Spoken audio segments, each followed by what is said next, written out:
Pernah tidak kamu lagi duduk santai, mungkin lagi nonton TV atau baru selesai makan malam yang enak, tiba-tiba dek, ada rasa tidak nyaman di dada. Bukan sakit yang luar biasa, tapi cukup untuk membuatmu berhenti bernapas sejenak. Pikiranmu langsung lari kemana-mana. Apakah ini serangan jantung atau cuma karena sambal tadi terlalu pedas? Itu momen yang sangat manusiawi dan jujur saja sangat menakutkan. Rasa nyeri di dada itu unik. Kalau kaki kita sakit, kita mungkin cuma berpikir, "Oh, pegal linu."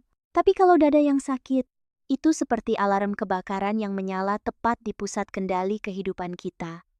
Insting kita langsung bicara soal hidup dan mati. Betul sekali. Rasanya seperti ada tombol panik yang ditekan di otak. Tapi masalahnya, seringkali kita bingung membedakan mana yang benar-benar darurat dan mana yang cuma sekadar gangguan ringan. Kenapa sih tubuh kita membuat sinyal ini begitu membingungkan? Sebenarnya, tubuh tidak berniat membuat kita bingung. Masalahnya ada pada kabel-kabel saraf di dalam sana. Rongga dada kita itu ibarat jalan raya yang sangat padat. Di sana ada jantung, paru-paru, kerongkongan, otot, tulang rusuk, dan banyak saraf yang saling tumpang tindih. Ketika salah satu berteriak sakit, otak kadang kesulitan melacak koordinat pastinya. Inilah yang kita sebut referred pain atau nyeri alih. Makanya, serangan jantung kadang rasanya malah di leher, atau asam lambung rasanya seperti jantung ditusuk. Jadi ibaratnya kabel teleponnya korslet. Jadi operator di otak salah sambung, itu analogi yang menarik. Tapi mari kita bicara soal yang paling orang takutkan dulu, serangan jantung. Di film-film kan selalu digambarkan dramatis, orangnya memegang dada kiri lalu jatuh pingsan. Apakah realitanya selalu begitu? Nah, ini miskonsepsi terbesar. Di dunia nyata, serangan jantung itu seringkali jauh lebih sunyi dan menipu. Tidak semua orang merasa seperti ditusuk belati.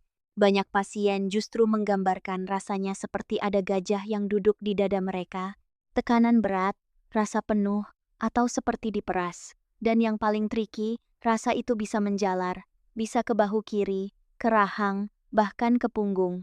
Tunggu kerahang. Jadi kalau saya sakit gigi tiba-tiba bersamaan dengan dada sesak, itu bisa jadi tanda bahaya. Tepat sekali, itu bendera merah yang sering diabaikan, dan jangan lupa gejala penyertanya. Kalau nyeri dada itu datang bersamaan dengan keringat dingin keringat yang keluar padahal ruangan ber-AC lalu ada rasa mual dan napas pendek, itu tubuhmu sedang berteriak minta tolong. Itu bukan masuk angin biasa. Ah, masuk angin. Itu diagnosa favorit kita semua kan. Berapa banyak kasus yang sebenarnya fatal, tapi dianggap cuma butuh dikerok atau minum teh hangat. Wah, tak terhitung. Ini sisi psikologis yang menarik.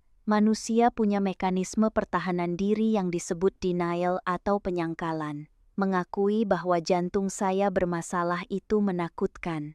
Jauh lebih nyaman bagi ego kita untuk bilang, "Ah, ini cuma telat makan atau cuma masuk angin." Padahal dalam konteks jantung, waktu adalah otot.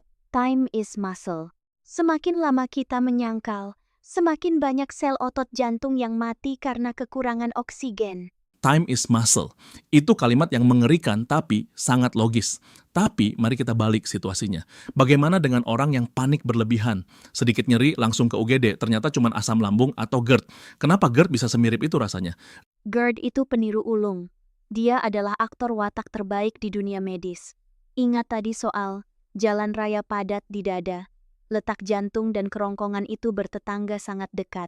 Ketika asam lambung naik, dia membakar lapisan kerongkongan, dan sensasi heartburn-nya bisa sangat mirip dengan angina atau nyeri jantung. Bedanya biasanya ada pada pemicunya. Kalau nyerinya muncul saat kamu tiduran setelah makan besar, atau rasanya pahit di mulut, kemungkinan besar itu lambung. Tapi kalau nyerinya muncul saat kamu lari mengejar bus atau naik tangga, itu lebih mengarah ke jantung. Jadi aktivitas fisik adalah kunci pembedanya ya.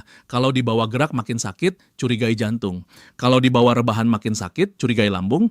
Secara umum bisa dibilang begitu, meski tidak mutlak 100%, ada satu lagi peniru yang sering dilupakan orang dewasa modern, kecemasan atau anxiety. Pernah dengar serangan panik? Oh tentu, di zaman yang serba hassle ini, stres itu makanan sehari-hari.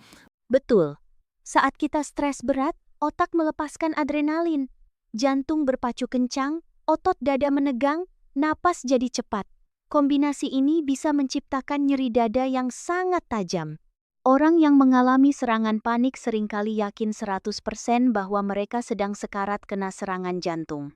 Dan rasa sakitnya itu nyata, bukan imajinasi. Hanya saja sumbernya bukan dari penyumbatan pembuluh darah, tapi dari sistem alarm tubuh yang terlalu sensitif. Ini menarik. Jadi, rasa sakit itu adalah manifestasi fisik dari beban mental kita. Sangat. Tubuh tidak bisa berbohong. Kita bisa membohongi atasan kalau kita baik-baik saja. Kita bisa senyum di media sosial, tapi jantung dan sistem saraf kita mencatat semua tagihan stres itu. Nyeri dada non-kardiak seringkali adalah cara tubuh bilang, "Hei, aku sudah tidak sanggup menanggung beban ini sendirian. Berhenti sebentar." Itu terdengar filosofis sekali. Seolah nyeri dada itu bukan musuh, tapi utusan yang membawa pesan penting. Memang begitu. Kita sering menganggap nyeri sebagai musuh yang harus segera dibunuh dengan obat pereda sakit. Padahal, nyeri adalah mekanisme perlindungan. Bayangkan kalau kita tidak bisa merasa nyeri dada, kita mungkin akan terus lari maraton padahal jantung kita sudah kekurangan oksigen dan tiba-tiba, boom, mati mendadak. Rasa sakit itu adalah rem darurat. Tapi sayangnya, gaya hidup kita sekarang seolah memaksa kita untuk mengabaikan rem itu ya. Duduk seharian di depan komputer, makan junk food karena cepat dan praktis, kurang tidur. Kita seperti merawat mobil mewah dengan oli bekas dan bensin eceran, lalu kaget saat mesinnya mogok. Analogi yang pas. Kita memperlakukan tubuh kita seperti mesin sewaan, bukan rumah tempat kita tinggal seumur hidup. Bicara soal mesin mogok, ada satu hal lagi yang perlu diwaspadai pada orang dewasa. Nyeri otot dan tulang. Kadang sesederhana postur tubuh yang buruk atau batuk yang terlalu keras bisa bikin otot antar tulang rusuk cedera. Ini disebut kostokondritis. Rasanya tajam dan sakit kalau ditekan. Nah, itu poin bagus. Kalau ditekan sakit, berarti otot. Biasanya iya. Kalau kamu bisa menunjuk satu titik spesifik dengan jari telunjuk dan bilang, sakitnya di sini kalau dipencet, itu kabar baik.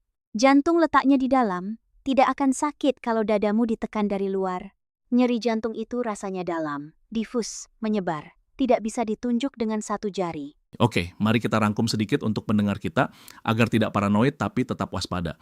Kita punya si gajah, jantung, si peniru, GERD, si alarm palsu, kecemasan, dan si otot lelah. Kapan saat yang tepat untuk berhenti menebak-nebak dan langsung pergi ke dokter? Aturan emasnya sederhana. Jika ragu, periksa. Jangan jadi dokter Google. Tapi secara spesifik, jika nyeri itu muncul tiba-tiba, terasa menekan atau meremas, menjalar ke lengan kiri, leher, atau rahang, dan disertai sesak napas atau keringat dingin, jangan tunggu sampai 15 menit. Jangan tidur dulu berharap besok sembuh. Segera ke UGD. Lebih baik kita malu karena ternyata cuma asam lambung, daripada menyesal karena terlambat menangani serangan jantung. Lebih baik malu daripada menyesal. Saya suka itu. Kadang ego kita memang penghalang terbesar keselamatan kita sendiri. Benar. Dan satu lagi, untuk pencegahan. Kita tidak bisa mengontrol genetik kita, tapi kita bisa mengontrol apa yang masuk ke mulut kita dan bagaimana kita mengelola stres. Jantung orang dewasa itu lelah.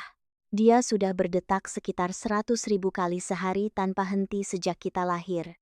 Beri dia istirahat. Kurangi rokok, kurangi gula, dan belajarlah untuk tidak memikul semua beban dunia di pundak atau di dadamu. Itu mengingatkan saya, banyak orang berpikir penyakit jantung itu penyakit orang tua. Tapi sekarang trennya bergeser ke usia yang lebih muda, kan? Sangat mengkhawatirkan. Saya melihat pasien usia 30-an, bahkan akhir 20-an, datang dengan nyeri dada khas jantung koroner. Gaya hidup sedenter, duduk 8 jam sehari, vaping atau merokok, dan makanan ultra-proses adalah badai yang sempurna. Pembuluh darah kita menua lebih cepat dari usia kalender kita. Jadi, nyeri dada di usia muda jangan dianggap remeh. Itu bukan lagi monopoli kakek nenek kita. Ini tamparan keras buat kita semua. Kita sering merasa invincible atau tak terkalahkan saat masih muda. Kita pikir tubuh akan selalu memaafkan semua kebiasaan buruk kita. Tubuh itu pemaaf, tapi dia punya batas toleransi. Nyeri dada adalah cara dia bilang, batas toleransiku sudah habis. Luar biasa. Jadi di balik rasa nyeri yang menakutkan itu, sebenarnya ada percakapan jujur antara tubuh dan pemiliknya. Pertanyaannya adalah, apakah kita mau mendengarkan atau kita akan terus menutup telinga sampai semuanya terlambat? Betul.